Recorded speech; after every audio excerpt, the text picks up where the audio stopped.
No one prepares you to walk away from someone you still love.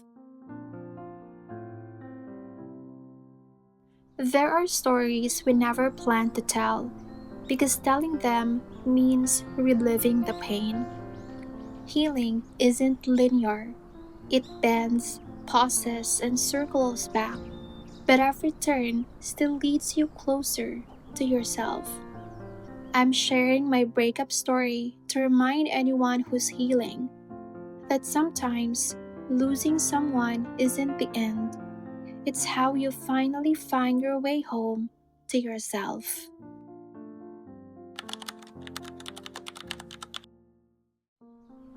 Sometimes the truth doesn't break you, it frees you, but only after it shatters everything first. It was an ordinary day that turned into the hardest one of my life. It's my first time seeing him again after 9 months due to his work. I found out he had cheated on me. My hands were trembling, my breath shallow, as if the air had turned heavy. The world went silent, except for the sound of my own heartbeat pounding in my chest. Tears blurred my vision, and I remember hearing my own voice crack as I asked, "Why?" over and over, as if repeating them could somehow soften the pain. I was crying in front of him, confused, shaking, shock, anger, denial, nausea. It all came in waves. I didn't know it yet, but what followed wasn't just heartbreak, it was the beginning of a journey back to myself.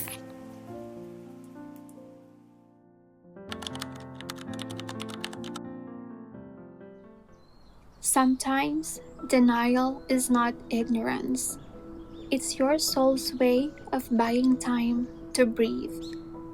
I remember trying to convince myself it wasn't true. 11 years couldn't just disappear, right? I asked him for details again and again, not to torture myself, but to wake myself up from disbelief. I needed to know the truth, even if it hurt, because truth meant freedom. I was clinging not to him, but to our shared story for the past decade. The idea of letting go terrified me more than the betrayal itself. But denial slowly turned into understanding, and that's when something unexpected happened. I felt compassion.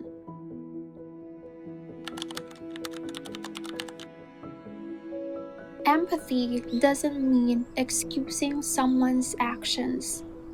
It means you've healed enough to see their humanity too. I should have been angry, but instead, I felt his confusion, like a mirror reflecting our shared pain. I knew his story, his wounds, his family history, and somehow that stopped me from hating him. I remember sitting there, both of us quiet, and instead of blaming him, I whispered, "Be strong." Maybe it wasn't weakness. Maybe it was love's final act of kindness before it let go. That compassion softened the edges of my pain, but love still whispered, "Maybe we can fix this."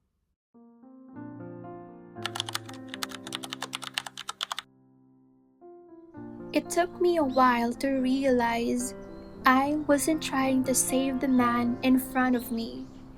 I was trying to save the memory of who he once was. I wanted to believe we could make it work. I loved him. I really did. When he said sorry, when he showed effort, a part of me still hoped. But as months passed, I realized it wasn't him I wanted back. It was the man I met 11 years ago, and that version no longer existed. You can't stay with someone who already showed you what their love costs. Still, love makes us revisit the door we've already closed, just to be sure we made the right choice.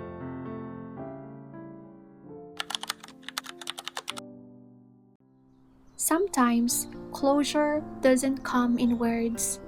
It comes in the quiet realization that you've outgrown the pain. When we finally met again, I looked at him and felt peace. No anger, no longing, just steady calmness.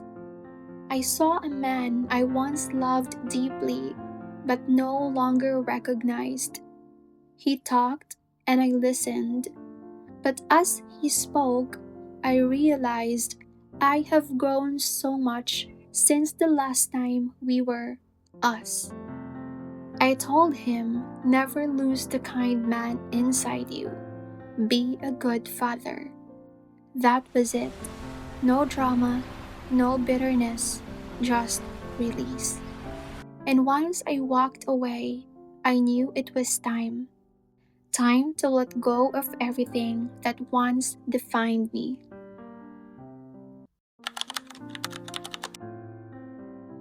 Letting go isn't forgetting, it's remembering without the pain.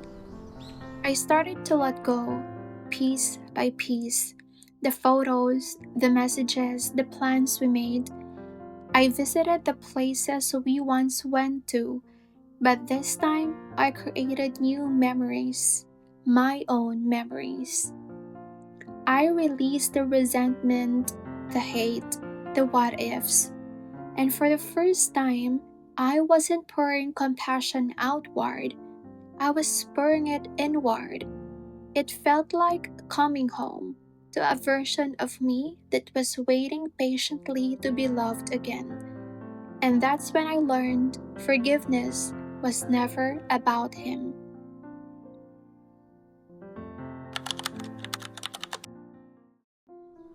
Forgiveness isn't saying it's okay, it's saying I choose peace over pain.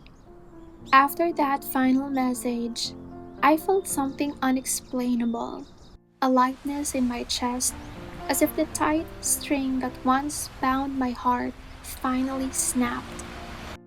I wrote to him, I forgive you, I wish you well. Then I looked in the mirror and said to myself, I forgive you too, for not knowing better, for loving the only way you knew how. I love you, and I love the woman you're becoming. Forgiveness didn't happen overnight, but it was the doorway to something I never expected: peace. And that peace led me to the most unexpected love story of all.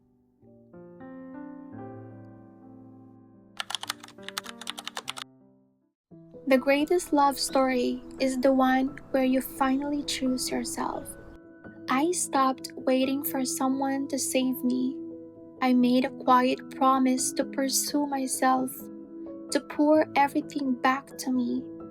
All the words I wished someone had told me, I repeated to myself every day. All the little gestures I craved, I gave to me first. I am my own love story, and I'll spend the rest of my life giving myself the life I truly deserve. If you're listening to this and you're still somewhere in the middle of your own heartbreak, I just want you to know it's okay. It's okay if you're not over it yet. It's okay if you still miss the person who hurt you. Healing isn't linear. Some days you'll feel strong, and other days you'll find yourself crying again over the smallest things. You are not weak for feeling deeply. It only means you loved fully. And one day, when you least expect it, you'll realize the ache has turned into peace, and the version of you who thought she couldn't survive did survive. They say heartbreak changes you, and it's true, but it doesn't always break you apart. Sometimes it breaks you open, and through the cracks, light finally enters. This is not a story about being cheated on. It's a story about coming home to the woman I was always meant to be. If something in this video resonated with you, you might want to check out the other videos in this playlist. Each one is a small piece of this healing journey.